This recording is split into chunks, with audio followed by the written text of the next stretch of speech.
Hello and welcome everyone. This is David, aka Faramir4731, and I'm bringing you a top 10 things you need to consider when playing Prussia on Empire Total War campaign. Okay, let's dive into this with number 1. You need to know yourself or your men before you know your enemy. So let's look at Prussia's army. So let's first look at your line infantry, which will make up the bulk of your fighting force in this campaign. So basically, line infantry for Prussia has the best reloading skill of any line infantry in the game. So you will fire at a faster rate than any other lines out there, just normal lines, not talking about elite units. So that's a huge advantage. You're not going to have some of the melee stats of some of the other nations, but where it's at in shooting, you are dominant. So as you progress as a nation, you're going to come across being able to recruit some really valuable units of cav as well. So that's where your melee bulk is going to come from, is from your cav. You're going to get death head hussars, and late in the game you're going to get second hussars, light dragoons. These units are going to be where it's at for melee, for disruption, to let your line infantry come up and shoot while your cav disrupts. So, number 2 is all about knowing your enemy. So, we're going to start off. Let's talk about Austria. Okay, so let's take a look at the line side by side comparison of Austria's line versus Prussia's. So, the first thing most people are going to automatically notice is that Austria only has 35 accuracy. Now, they do get more men, they get 30 more men, but they're far less accurate. Now, the biggest key factor in the difference is their rate of fire. You see that Prussia has a 35 reload as Austria only has a 20, which is really bad. The other biggest glaring difference is going to be in morale. Prussia has an 8, where Austrian only has a 6. So Prussia is one above the standard, where Austria is one below the standard. So the bottom line, Austria is an easy nation to mass rout. So that's something that you can definitely look to do when you're fighting Austria, is try to cause a mass rout. Routing is contagious, it's easy for it to spread. So just to briefly touch on Austrian cav, the only cav unit that is better than Prussian cav is going to be the Uhlans. Their Uhlans are better than the Prussian Uhlans, and that is only until you get to the Bosniak. This is only slightly better. So Prussian cav as a whole is far and away more superior than Austria's cav. Okay, let's look at number 3, Poland-Lithuania. Okay, so Poland-Lithuania's line is going to be a little step above Austria, or a pretty decent step above Austria, in that you'll see they have the 40 accuracy, so they match Prussia on the accuracy, but their reload is 25 versus Prussia's 35, so a whole 10 less. And then they are going to be pretty much on par with Prussia, with just small differences. The biggest next difference is they only have 7 morale to Prussia's 8. Now, some units that Prussia is going to come into ability to recruit later on is going to be the winged hussars, which are very strong cav unit, but they're very slow. Prussia's speed of their cav is going to outclass those units tremendously. And so Prussia's cav is far and away more superior than Poland-Lithuania's. So yeah, you've got big advantages there. All right, let's take a look at number 4, Sweden. Okay, so looking at Sweden's line compared to Prussia's, it's going to be exactly the same as how Poland-Lithuania stacked up. So nothing much to discuss there. But let's discuss Poland or Sweden's cav. So Sweden has access to larger units of cav, and when you're talking light dragoons, this can be very devastating to you because they have 75 light dragoons in a unit, so 15 more than you have. Let's call it what it is. Prussia's cav is still going to be far superior to Sweden's cav. All right, let's look at number 5, Russia. Okay, so taking a look at Russia's line, you'll see that they match Austria in crappy accuracy of 35. But they actually take it a step lower and only have 15 reload skill. So they actually are worse than Austria at reloading. I guess it sucks to reload in the cold, doesn't it, boys? Okay, so you'll also notice that they also have one less morale than Prussian lines. But one big difference that Russians have that they are way superior than Prussians is their melee attack. So if they get into a melee attack versus you, they have a huge charge bonus and they can hold out versus you in melee. Also, some other things to consider is the AI for Russia does spam a lot of the whatever the Gorsk or Vinci or whatever those guys are called, the melee troops, and they are actually really low in morale, but they are very good in melee attack as well. So you need to watch out for those as well. But the cav for Russia is going to be even better than Prussian cav. Now, not a whole lot, but they do have some extremely good units that they have access to that will cause a lot of problems for you. Number 6, Great Britain. Okay, so let's take a look at the comparison of Great Britain. You'll see that Britain actually has 30 reload to Prussia's 35, so pretty close.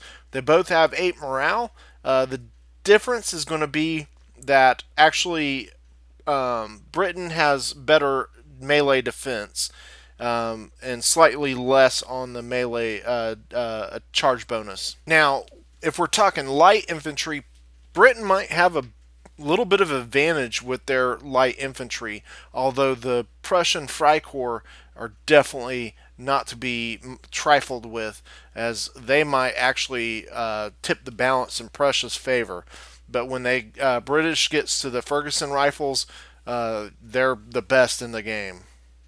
Maybe to Wimbush Jaegers. Now, as for Cav, Prussia still is going to outclass Britain in Cav. Number 7, let's look at France. So with the French line, you will see that they have 70-40, as most of the lines do, standard, but their reload is 25. So they're actually a little bit below normal, or I guess at normal, as you could consider Sweden and Poland. Lithuania have 25 as well. You will notice their big advantage is going to be in melee, just as Russia. Very similar stats to Russia's melee stats. One other thing to keep in mind is with your Cav, you are going to be far superior to French's Cav. Although French Cav does have some good units like the Cheval, so you need to be aware of those particular units as well. Okay, let's look at number 8. Let's talk research and technology. Sorry guys, I don't have time to cover every nation, so let's talk research. So first thing you're going to want to do is research empiricism. It gives you a bonus for research and also gives you per town wealth increase, and it allows you to build your bigger schools. Although Prussia does start off with a large school as it is, or college, whatever. You're also going to want to look over in East Prussia and destroy this building here and create a college there. This is something I do. Doesn't have to be what you do, but this helps you to research your technologies way faster. You can use that one to do your military tech if you want, or you can use it to do industrial techs. This should help you give you that big boost to getting research done quicker than your competitors, to get you off to a really good start in this game. So, I mean, I could cover way longer with technologies, but let's just kind of leave it at that, and we can cover more in another video. I do have another video up discussing technologies already. Okay, so let's look at number 9, your economy and your infrastructure. So you'll see what I do a lot of times with my economy is I'm going to drop my taxes for my lower class down one level. Now this is going to do a couple things for me. Since I am an expansionist Prussian empire, this is going to help, number one, with my public order, but above and beyond that, it's going to help with my population growth, which is huge for me, especially because I'm only starting with 2 regions. It's going to drop my income by about 400 right off, but you can see also I'm going to look at expanding my roads, and expanding my roads is going to give me a 4 plus per turn income for my wealth, and that huge that adds each turn, so I get that done turn 1. And again, going back to the taxes, increasing my population is the biggest thing for me. It's going to help me get my towns. It's going to help me get to that port in East Prussia quicker, and that is huge for Prussia, getting that extra port. So that's quite a way down the road, but it's going to speed it up tremendously. And also, you want to do that because you got to balance out for your 2 colleges you're going to have in both the 2 regions you start with. So that's why I do it. The drop of the income off the start is very low versus the income that you're going to gain long term. It's going to be very high long term. Okay, so before we get to number 10, just want to discuss a couple things first. Number 1, again, this is just my opinion. If you have any comments or anything you would like to add for tips, this is to help beginners or newcomers to Empire Total War. So if you have tips or other things that you would like to suggest, please put those in the comments, but let's keep it civil. No need to make people feel less than what they are. This is to help individuals, not to hurt anyone. So again, let's keep it civil. Appreciate everyone's input because I'm not the expert upon experts. Need your help as well. So finally, number 10. Okay, so let's talk expansion with Prussia. So there's a couple different approaches you can have early game, and this is just a campaign I just did real fast for fun. And there's a couple things you can do real fast to expand your territory, and that is to take Silesia from Austria, which will 99% of the time be the first one to declare war on you, where Poland and Lithuania will be the first to try to get a military alliance with you. So it's good to have an alliance with Poland first, and then that way you can turn to them after you've eliminated all your other enemies. As you can see in this campaign, I have eliminated all of Austria. Poland took Transylvania, as I have taken everything else. I let Hungary become a rebel, just simply because I've got other problems with Hanover that I was dealing with. They took Saxony, and I didn't want them that close to my capital of Berlin. So I focused the army and took Saxony, and now you can see that Hanover is quite depleted now. So I can make a push straight for Hanover itself to knock Hanover out of the game. And I did that simply as just eliminating one enemy at a time. So after I knock out Hanover, I can then focus on Bavaria and Württemberg. And of course, I will have to deal with Venice, but I have a southern army that can hold Venice in place because Venice can only come through the mountains, which Bavaria will probably be an ally of theirs, or they have to come up this way. So I can hold in Vienna in Austria and push on. Now, one of the problems when you play as Prussia is you don't have access to a dockyard. So there's a couple things you can do. If you want to get a dockyard quick, you can go after Denmark. And you can take Denmark and you can convert one of these ports to a dockyard, and you can start recruiting fifth rates. And that's going to be your quickest access to a dockyard. Problem being is you're going to have Sweden at war with you, because they're not going to be happy because they want Denmark. So definitely something to keep in mind. I am going to be going to war in this particular run that I'm doing. I'll be going to war with Sweden here probably not too long. As soon as I take Hanover, I'll be going to war with probably both Sweden and Great Britain, simply because Great Britain now is an alliance with Hanover, and I might be, nope, they didn't actually join the fight, but they will be.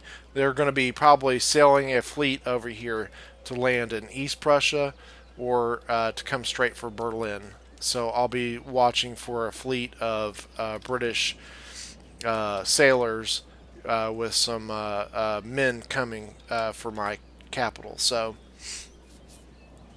just something to keep in mind that you'll have to watch for. And it doesn't take much. This force right here, garrison, will be more than able to take care of anything Britain comes after me with. And this army is going to split, and I'll be able to take Hanover, no problem. And you can see I'm also at war with West Philadelphia. So I'll be, after I take them, and I'm going to go straight for Rhineland and take that, and that will be huge for me. Now, I am also at war with the United Provinces. They joined the war with West Philadelphia and Hanover against me. So this expansion is going to be basically focused on the western regions first, and then I will turn my attention to my ally Poland to knock them out, and then have all of Greater Germany in Prussia's hands. And keep it in mind, as I take regions, the new bordering states I have, such as Spain and France and Italian states, they're all going to declare war on me. As you can see, the Ottomans already declared war on me as well. So my garrison force here in Vienna will be way more than enough to withstand anything anyone comes at me with in the south. I should be able to bottleneck them there.